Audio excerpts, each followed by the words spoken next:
Welcome to the weekend. It is Friday, and we're talking about winning at life here on Chasing Greatness, the podcast where we help you not only win at work and win at home, but we really do want to help you win at life, really the things that you're trying to do. And today's episode is going to be a continuation of what we've been talking about these last few weeks, these 5 C's that we've identified to help us lead ourselves well. Whether we're all leaders or not, we're all self-leaders and taking care of ourselves. And so I hope this is going to be an encouragement to you. These last few weeks, we've talked about clarity, first of all. Then we talked about our convictions and the importance of those. Last week, we looked at our commitments. And today, we're going to be talking about our connections. So welcome to the podcast. It's been an exciting week. We had 25,000 downloads for the show this week, which was fun. We kind of got to go past that number together. And you've helped us grow this and continue to grow this. I'm getting out and speaking to people everywhere the last few weeks, and they're like, hey, I've been listening to the podcast, and it's been helpful. And hopefully it's been helpful to you as well. If so, continue to hit that thumbs up button if you haven't. We love those likes. They help us grow. And I'm not sure how it works, but there's algorithms and stuff that, promotes it, which is great. But really what promotes it is for you to say to one of your friends, hey, check this out. This might be helpful to you. And if you would continue to do that, we'd be so grateful. It's really the only payment we ask is that you just continue to help us spread the word. Really does mean a lot that it's happening organically. And I know it takes an extra second to do that, but I hope you'll continue to do that. So let's talk about winning at home. This week has been a fun week. We've talked about the word empathy this week. I think it's an important word. We talked about it at winning at work, and if you're a leader and you really don't understand what the people around you are feeling, the empathy means to not only understand, but to share in the feelings of the people around us. And then we talked about, well, let me go back to my thought there. If you're a leader and you don't really understand and you don't feel what the people around you, engagement's going to go. People are going to leave you. You've heard me say before that the worst thing is that people leave you and they stay on your payroll. And so that can be really bad. They continue to take a check, but they're really not with you, and that's disastrous. And yet that happens not only at work, but also at home. And on Wednesday, we talked about the power of thinking about the people around us. What are they going through, and how can we help them, and how can we appreciate them, and how can we really understand, yes, but also share in those feelings and try to help alleviate some of those. Sometimes we're the ones that are putting those feelings on them. And so today, I want to talk about this idea of connections in light, really, of empathy. It's not just enough to be connected and say, oh, I have these friends or, these coworkers or these people that I'm, going to hang out with in my hobby. Those are great, but do you really understand that those are opportunities in those relationships to be connected to those people? And so I'll give you a couple of things to think about today. I've got something that I wrote. I want to read you one little sentence here. I mentioned on Monday that Zig Ziglar once wrote, if you help enough people get what they want, you'll always have what you want. I added to that a little bit. I don't want to insult the intelligence and the thought leadership of Zig Ziglar. He was amazing. But I wanted to just remind us that the motive needs to be right on that when it comes to, we don't help people get what they want so we can have what we want. I mean, here's what I wrote. I wrote this. I said, I believe if you help enough people get what they want without wanting anything for yourself, then you'll always end up with more than you want. I think that's so true. If we help enough people get what they want without wanting anything for ourselves, we'll always have more than we want. It's amazing how that when we help people and we're connected to people, and we really are, and we're calling them relationships around us, but we're really connected to those people. It is so powerful. There's a phrase we use when we talk about one of the fundamental skills of leadership with all the training and coaching and all that stuff that we do. One of the things we talk about is this idea of valuing results and relationships. If you're in business or you have a company, you have a team, let's say a lot of you listen, you have sports teams, you have to have results. If you don't win, you're going to lose your job. If you don't have profits, you're going to lose your business. But valuing both results and relationships is really important. It starts with results if you're trying to achieve something. I understand the results really matter. But the relational side of that, the companies that understand, or the businesses that understand, or the coaches that understand that it's the people around them that help them achieve those results or achieve those victories. If it's a sports situation, they're really more successful if they value both. Now, it's interesting when you go back and look at the research. I saw some research. A couple thousand people were asked the question, which way does your boss lean, results or relationships? 99% of the people said my boss leans one way or the other. There was only 1% of the 2,000 people interviewed, what would that be? That'd be about 20 people. Is that math right? I think that's right. There'd be about 20 of those 2,000 that said my boss is right down the middle. It's like we all have a bias. We lean either toward results. We wake up with a checklist. We wake up with a to-do list. We wake up with something we're going to achieve. We wake up with a goal, or we lean toward relationships. We wake up, who can I help? Who can I be with today? Who can I talk to?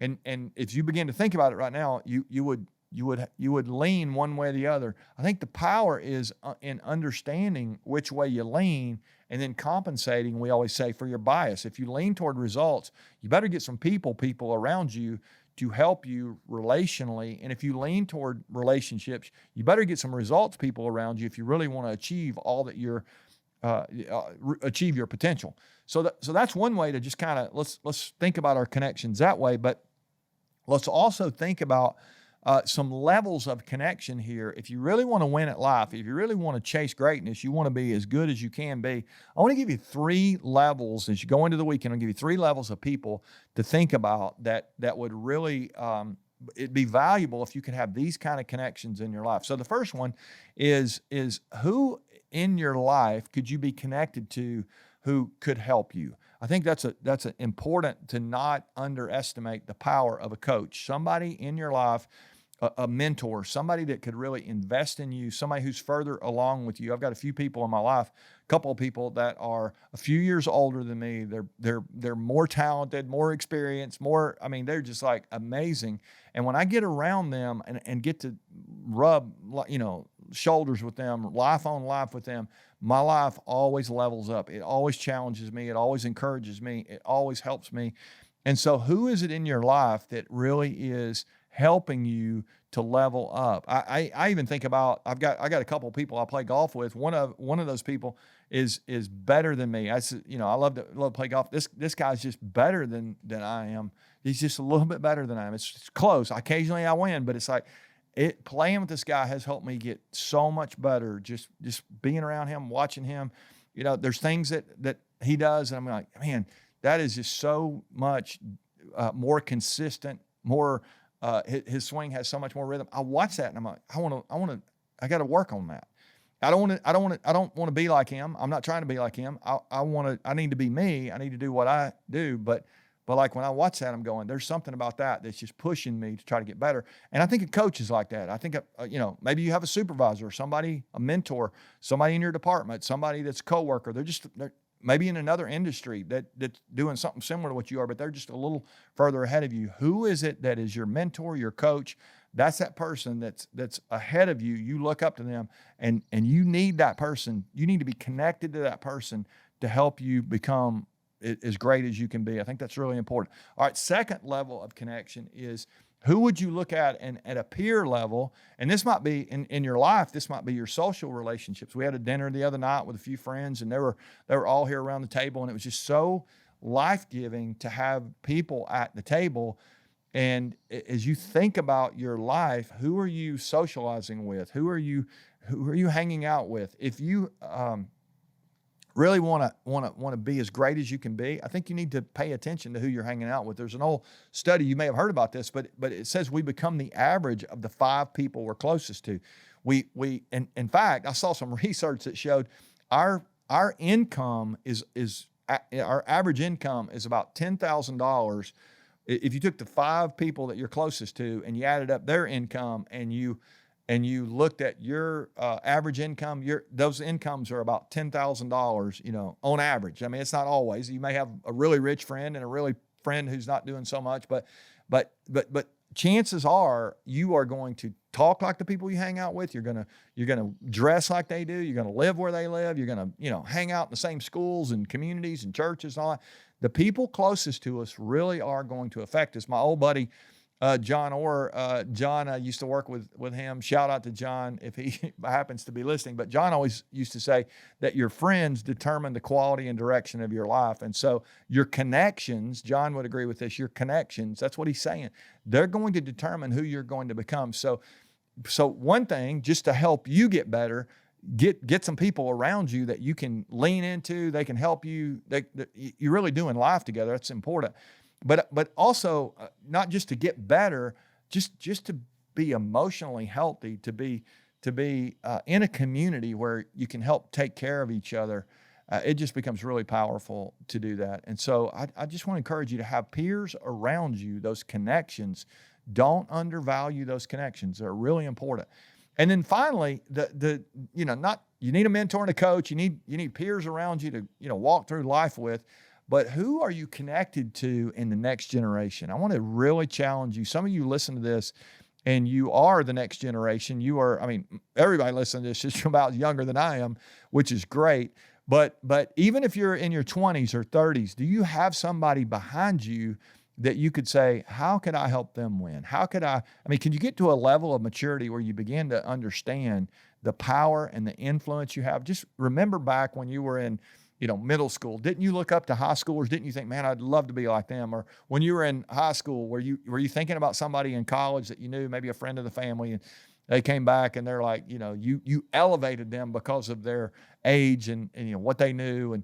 And maybe when you're starting out your career, you saw somebody that was, that you're in your early 20s and somebody who's 30, they've got like all this, cachet in your mind. Well, now you are 30. And as you begin to think back, who can you help that's in their early 20s or in college? Who can you go back and help that's in high school right now? And maybe you're in high school yourself and you have a little brother or a little sister that you could honestly begin to even invest in. You don't have to be old to have influence.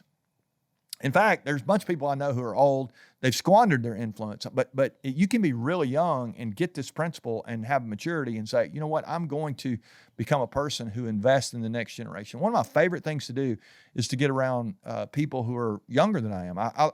In fact, this is a little bit selfish, when I think about it, but I always learn a bunch of stuff when I get around young people. They have better ideas sometimes than people who are old. They have better, insights and they have more energy almost always than older people do. And so there's just really great stuff we can gain from being with young people. But I just want to remind you, if you've been around for a while and you're a leader who's growing and you're a person who is trying to gain wisdom. You've got all these life experiences. You've gone through hard stuff. You've had, ups and downs and joys and trials, all those things. You've got resilience maybe like never before.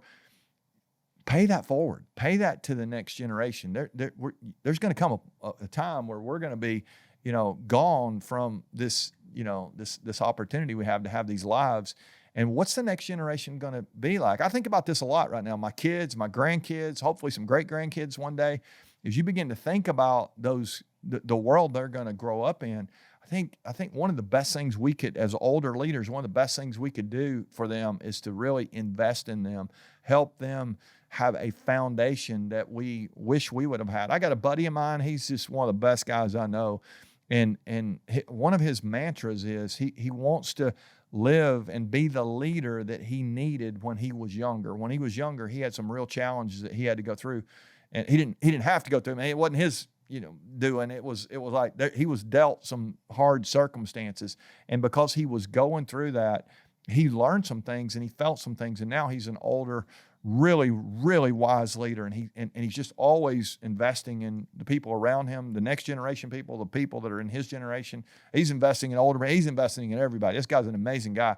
And he always says, I'm just trying to be the leader that I needed when I was 17 or 18 years old. He didn't have that, but he had some people that believed him, but now he's just taking that to the next level.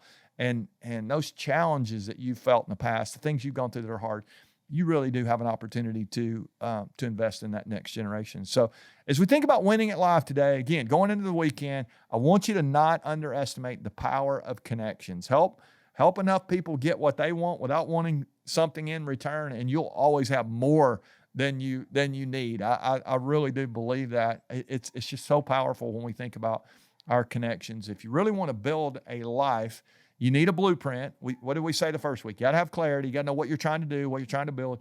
You got to have convictions, those values that are foundational. In week 3, is about just a week ago now, we talked about your commitments, your habits, and those just almost rituals that you put in your life are going to position you to win. And then today, connections. Your connections are going to help you. And there's all kind of ways to think about connections. Are you really connected to people, or you just know people? I mean, is there a connection there? It's a powerful word. And then as we think about specifically levels of connection, who's helping me? Who's coaching, mentoring me? Who do I look up to? I'm gaining wisdom from them, being around them. I'm borrowing from their experience. Who around me is helping me? We're fellow travelers. We've got community. We're there for each other. It's so powerful. I got a group of guys that I hang out with a couple times a month. We spend several hours together trying to help each other grow. And if something goes wrong, they're the first people I call. And then when I think about that next generation, who do you have that you can invest in? You may not invest in everybody, but you can invest in somebody. And I challenge you to do that. Help somebody else that's younger get on that right path today. And that really is a sign of maturity, if you ask me. So let's keep chasing greatness. It has been a great week. Mother's Day weekend this week. If your mom is still around, I encourage you to encourage your mom, thank her. You wouldn't be here, obviously, without her, but not just the fact that she gave birth to you. Your mom probably invested a whole bunch in you, and I just encourage you to be grateful for that this weekend. Keep helping us as you spread the word here. Share. If you've got comments, anything you want to communicate to us, reach out there. If you haven't left a comment yet on the podcast, either YouTube or on Spotify, iTunes, wherever you listen, I encourage you to do that. And again, if you just do us the favor of sharing with one person this week, this idea of connections, I think it could be powerful here. Make us all better leaders. But we'd be better together, which would be really cool. All right. Love you guys. See you next week.